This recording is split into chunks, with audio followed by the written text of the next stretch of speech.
ನೋಡು ಕೃಷ್ಣ, ನಾನು ವರ್ಷಕ್ಕೆ 30 ಲಕ್ಷ ಪ್ಯಾಕೇಜ್ ಸುರಿತೀನಿ, 2.5 ಲಕ್ಷ ತಿಂಗಳ ಸಂಬಳ ನನಗೆ. ಸೊ ನೀನು ಕಷ್ಟಪಡೋ ಅವಶ್ಯಕತೆ ಏನಿಲ್ಲ, ತಿನ್ಕೊಂಡು ಉಣ್ಕೊಂಡು ಆರಾಮಾಗಿದ್ರೆ ಸಾಕು. ಬಟ್ ಪ್ಲೀಸ್ ನನ್ನ ಮದುವೆ ಆಗು. ಕೃಷ್ಣ, ನಾವು ಅಪ್ಪ ರಿಯಲ್ ಎಸ್ಟೇಟ್ ಬಿಸ್ನೆಸ್ ಮ್ಯಾನು, 1000 ಕೋಟಿ ಆಸ್ತಿ ಇದೆ. ನೀನು ಅದನ್ನ ನೋಡ್ಕೊಂಡಿದ್ರೆ ಸಾಕು. ಆದ್ರೆ ನೀನ್ ನನ್ನೇ ಮದುವೆ ಆಗ್ಬೇಕು ಅಷ್ಟೇ. ಅಲ್ಲ, ನೀವಿಬ್ರು ನನ್ನೇ ಮದುವೆ ಆಗಬೇಕು ಅಂತ ಯಾಕೆ ಹಿಂಗೆ ಅಟಕ್ ಬಿದ್ದಿದ್ದೀರಾ? ಬಿಕಾಸ್ ಎಲ್ಲಾ ಹುಡುಗಿರು ಒಂದೇ ತರ ಇರಲ್ಲ ಅಂತ ಪ್ರೂವ್ ಮಾಡಕ್ಕೆ. ಓ, ನೋಡು ಕೃಷ್ಣ, ನೀನು ಹ್ಯಾಂಡ್ಸಮ್ ಆಗಿದ್ಯಾ, ಹೀರೋ ಮೆಟೀರಿಯಲ್.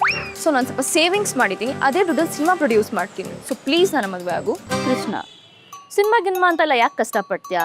ನಾವು ಅಪ್ಪ ನಿನ್ನ ಎಲೆಕ್ಷನಲ್ಲಿ ನಿಲ್ಲಿಸ್ಬಿಟ್ಟು MLA ಮಾಡ್ತಾರೆ. ಮನೆಯಿಂದ ವಿಧಾನಸೌಧದಿಂದ ಮನೆ, ಇಷ್ಟು ಓಡಾಡ್ಕೊಂಡು ಆರಾಮಾಗಿರು. But please marry me. ನೀನು ನನ್ನೇ ಮದುವೆ ಆಗಬೇಕು. ಇಲ್ಲ, ಇವ್ನು ನನ್ನ ಮದುವೆ ಆಗ್ಬೇಕು. ನನ್ನ ಮದುವೆ ಆಗ್ಬೇಕು. ಇಲ್ಲ, ನನ್ನ ಮದುವೆ ಆಗ್ಬೇಕು.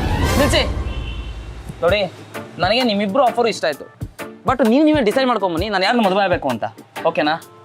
Okay okay.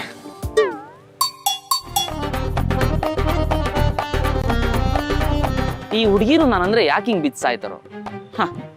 Girls how crazy about. ನಾನು ಹ್ಯಾಂಡ್ಸಮ್ ಆಗಿ ಹುಟ್ಟಿದೆ ತಪ್ಪ? ಸಾಕಪ್ಪ.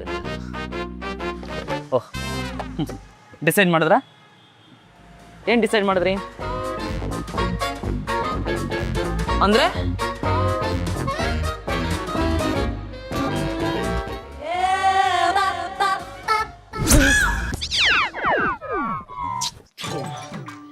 ಐದು ಸೆಕೆಂಡ್ ಲೇಟ್ ಆಗಾದ್ರೂ ಎದ್ದಿದ್ರೆ 2 ಕಿಸ್ ಆದ್ರೂ ಸಿಕ್ತಿದ್ವು. ನೋಡೋಣ ಮತ್ತೆ ಕೊಡ್ತಾರೆ.